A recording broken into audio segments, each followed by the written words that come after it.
Salut à tous, aujourd'hui on va voir dans cette présentation une petite introduction sur le langage de programmation Python. Donc comme vous savez que Python est un langage de programmation universel.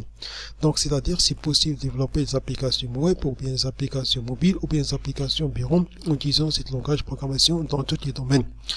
Donc, durant cette présentation, on va voir une petite initiation à la programmation Python. On va voir c'est quoi Python. Donc, comment utiliser variables, comment utiliser les structures conditionnelles, comment utiliser les structures répétitives utilisées dans le langage de programmation Python. Après, on va voir la programmation modèle. Donc, la programmation modèle, on appelle juste une notion qui permet l'utilisation des fonctions. Les fonctions, c'est un bloc de code ayant un nom, ayant des valeurs d'entrée qu'on appelle des paramètres, ayant des valeurs de sortie. Comme par exemple les fonctions mathématiques, par exemple fonctions sin, cos, tangente, ce sont des fonctions. Ou bien c'est un groupe de code nommé ayant une valeur d'entrée et il va renvoyer toujours une valeur z. Toujours une fonction, toujours va renvoyer une valeur de sortie. Après, on va voir la représentation des données, c'est-à-dire comment utiliser les structures de données pour stocker plusieurs valeurs. Donc, une variable, c'est permet d'utiliser ou bien de stocker une seule et unique valeur. Par contre, pour stocker une valeur, on a besoin d'utiliser ce qu'on appelle des structures de données, comme des listes, les chaînes de caractères, les dictionnaires, les ensembles mathématiques. Après, lorsqu'on a une structure de données qui contient des centaines, un volume très important de données, on a besoin de classer ces données, soit ordre croissant ou bien décroissant. C'est-à-dire, on va utiliser ce qu'on appelle des algorithmes de tri, comme par exemple trait par bit, trait par sélection et trait par insertion. Après, on a besoin aussi de rechercher, c'est-à-dire vérifier si une valeur est présente ou non dans une structure de données. C'est-à-dire, dans ce cas, on va utiliser la structure séquentielle, utiliser par exemple la recherche séquentielle ou bien la recherche dichotomique. Et à la fin, on va voir l'utilisation des fichiers, c'est-à-dire comment stocker de manière permanente la valeur d'une valeur en utilisant par exemple la notion de fichier.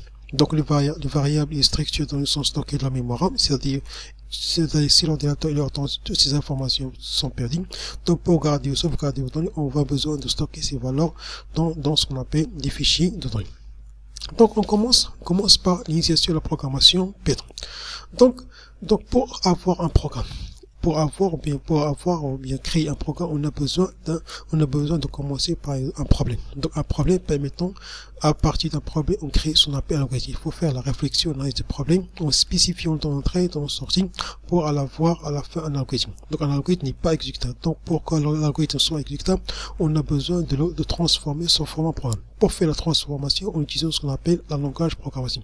Donc, le but du langage de programmation, c'est faire la codification ou bien la traduction. On va traduire chaque mot-clé dans l'algorithme en mot-clé un programme exécutable par la machine, parce que l'ordinateur, à la fin, il parle un langage binaire. Donc, la phase de passage des problèmes et des programmes, c'est le développeur informatique qui fait ces étapes. Par contre, l'utilisateur final, c'est lui qui exécute un programme ou l'insertion de l'entrée pour avoir la fin de sortie. Donc, pour avoir un programme, on a besoin de faire la traduction d'un algorithme avec un langage de programmation, ce qu'on appelle, c'est la phase de codification ou bien de traduction. Donc, un langage de programmation, c'est un ensemble de mots-clés qu'il faut respecter.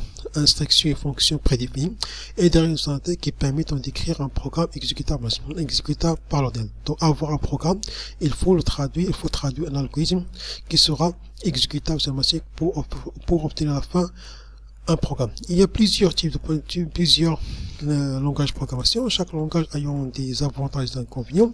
Par exemple, ces langages, on a par exemple PHP, le langage aussi, langage très spécifique dans la création du site web.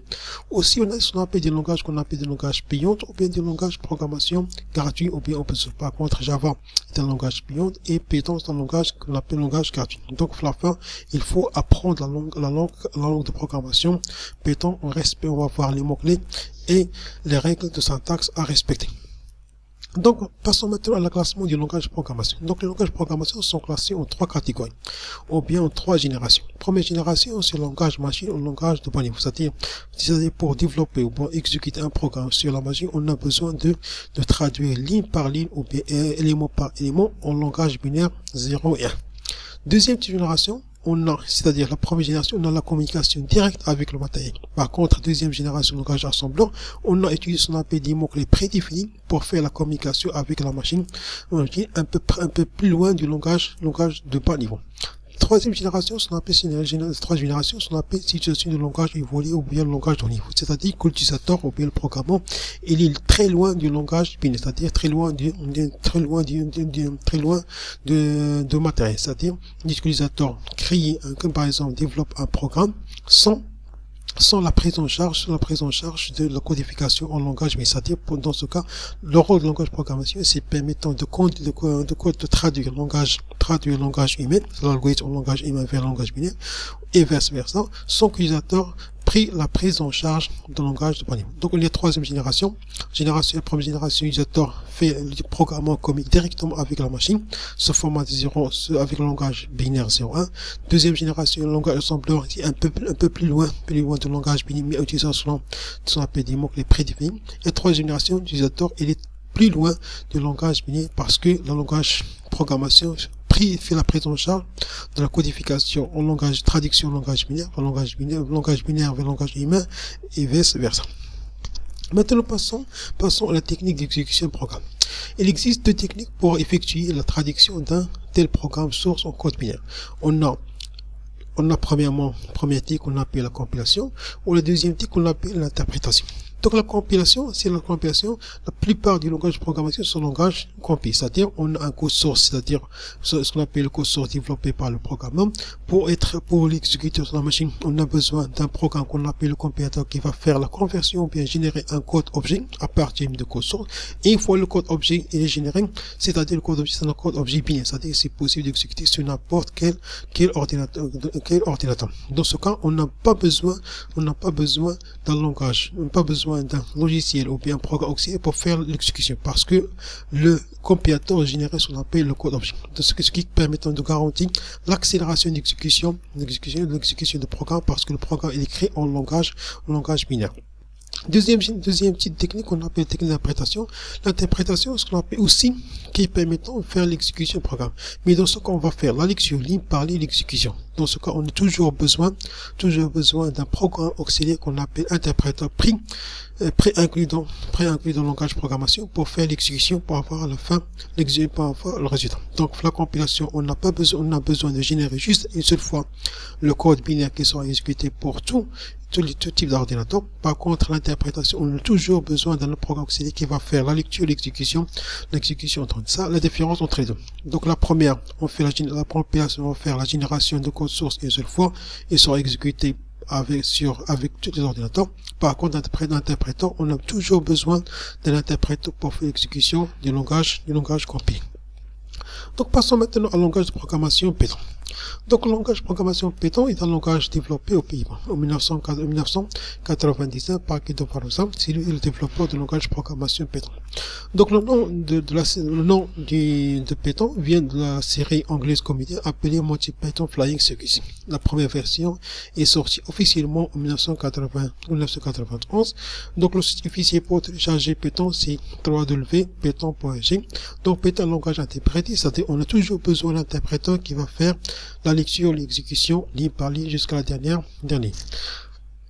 La dernière version de Python, c'est la version 3.11.